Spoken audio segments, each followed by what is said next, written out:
2 అడుగులతో పైకి కిందకి కొలిచేసి 3వ అడుగు ఎక్కడ పెట్టాలని అడిగాడు.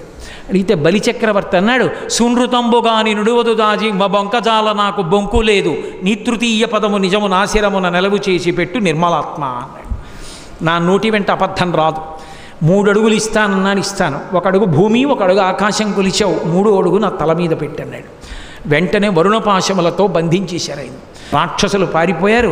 వరుణపాశాలతో కట్టేసి నిలబెట్టారు.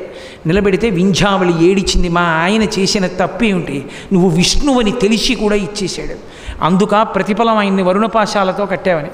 ప్రహ్లాదుడు గబగబా బయలుదేరి వచ్చాడు. ఇంద్రపదవిని పొందినప్పుడు 100 కమలాల మాల వేశాడు మనవడి మెళ్ళో. వస్తుంటే అప్పటి వరకు అన్ని పోయినా ఏడవని బలిచక్రవర్తి ఏడ్చాడు. ఎందుకు ఏడుస్తున్నావన్నారు. పోయాయని ఏడవట్లేదు, ఇంత మహాభాగవతుడైనటువంటి మా తాతగారు నడిచేస్తుంటే ఆయన కాళ్ళ మీద పడ్డానికి వీలు లేకుండా నన్ను వరుణపాశాలతో కట్టేశారు, ఇలా అనలేకపోయానని ఏడుస్తున్నానన్నాడు. వచ్చి ఆయన అన్నాడు, ఎందుకయా దిక్కుమాలిన ఇంద్ర పదవి, ఆ ఇంద్ర పదవిలో ఉన్న దగ్గర నుంచి అహంకారంతో చెవులు వినపడవు, కళ్ళు కనపడవు, భగవంతుడు కనపడ్డు, ఉంది పదవి అధికారం అని చెప్పి అహంకారం. మంచి పని చేశావు, ఏ ఇంద్ర పదవి నువ్వు ఇచ్చావో ఆ ఇంద్ర పదవి నువ్వే ఓడగొట్టేశావు, ఇప్పుడు నా మనవడు హాయిగా నిన్ను సేవించుకుంటాడన్నాడు.